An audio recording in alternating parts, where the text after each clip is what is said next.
नमस्कार दोस्तों, आपका स्वागत है हमारे चैनल जय हिंद मीडिया में। मैं आज आपके साथ एक बेहद महत्वपूर्ण विषय पर बात करने जा रहा हूं, जो हम सभी के जीवन को गहराई से प्रभावित करता है। ये सिर्फ एक डिस्कशन नहीं है, बल्कि हमारी पहचान, हमारे वैल्यूज और हमारे फ्यूचर की बात है। एक आदमी बिजली की कुर्सी पर बैठा था, मौत का इंतजार कर रहा था। अचानक एक वैज्ञानिक आया और बोला, मुझे मृत्युदंड के दर्द रहित विकल्प में दिलचस्पी है। ये मेरा वैज्ञानिक प्रयोग है। आपकी एक कलाई की नस इतनी नाजुक ढंग से कट जाएगी कि आपको एहसास भी नहीं होगा। खून की एक बूंद धीरे धीरे बांह की कोहनी के नीचे रखे स्टील के बर्तन में गिरेगी। तुम शीघ्र ही पूर्णतः पीड़ा रहित अवस्था में मृत्यु को गले लगाओगे। क्या आप सहमत हैं? उस आदमी ने हाँ कह दी। क्यों ना कहता, बिजली की कुर्सी से तो यह बेहतर था।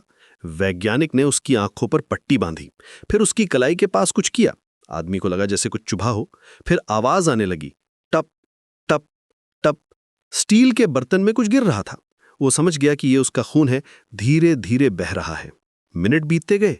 टप टप टप की आवाज जारी रही। आदमी को लगने लगा कि वह कमजोर हो रहा है। सांस फूलने लगी, दिल की धड़कन तेज हो गई, फिर धीमी होने लगी। वो सोच रहा था कि अब बस कुछ ही देर में सब खत्म हो जाएगा, और सच में कुछ देर बाद वो मर गया। लेकिन जब वैज्ञानिक ने उसकी आंखों से पट्टी हटाई तो सच्चाई सामने आई।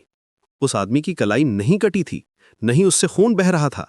स्टील के बर्तन में जो गिर रहा था वह खून नहीं था, पानी था, सिर्फ पानी।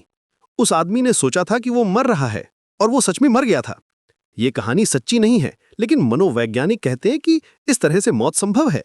मनोविज्ञान मस्तिष्क और हृदय को रोक सकता है, क्योंकि उस आदमी का मस्तिष्क पहले से ही यह मान चुका था कि ये चीजें होंगी और इनके परिणाम स्वरूप वो मर जाएगा।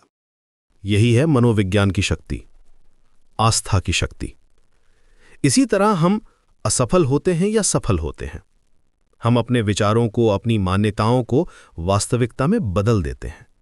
जब हमें यकीन हो जाता है कि कोई घटना घटित होगी, तो हम उस घटना का विरोध करने की क्षमता खो देते हैं। तो देखिए कि कैसे हमारा मनोविज्ञान हमारे जीवन को नियंत्रित करता है।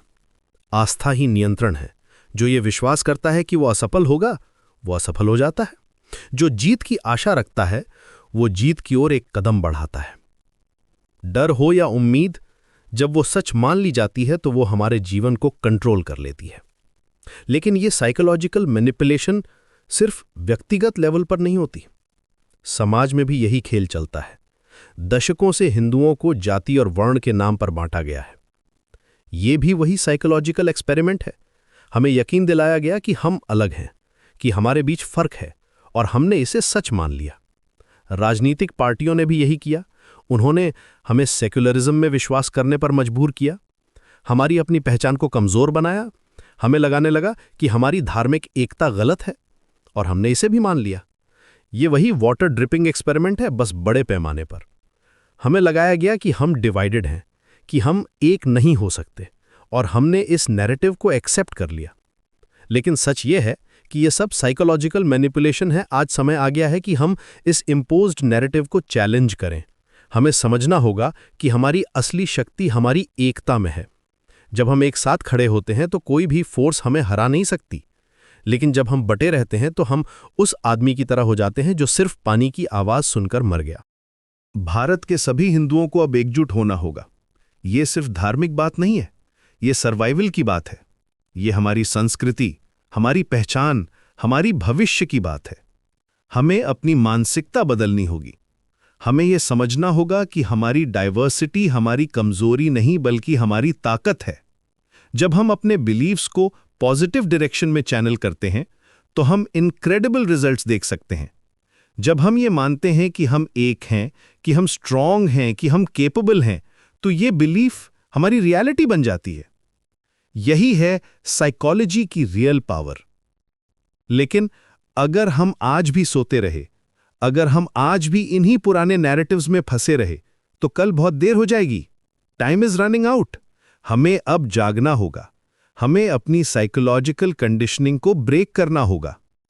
वो आदमी मर गया क्योंकि उसने माना कि वो मर रहा है। हम भी मर रहे हैं क्योंकि हमने माना है कि हम डिवाइडेड हैं।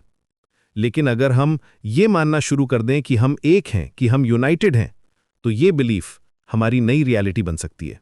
यही है चेंज की शुरुआत, यही है ट्रांसफॉर्मेशन का रास्ता। ये था आज का डिस्कशन। उम्मीद करता हूं कि आपको ये यूज़फुल लगा होगा। अपने थॉट्स कमेंट्स में शेयर कीजिए और हमारे चैनल को सब्सक्राइब करना ना भूलें। जय हिंद।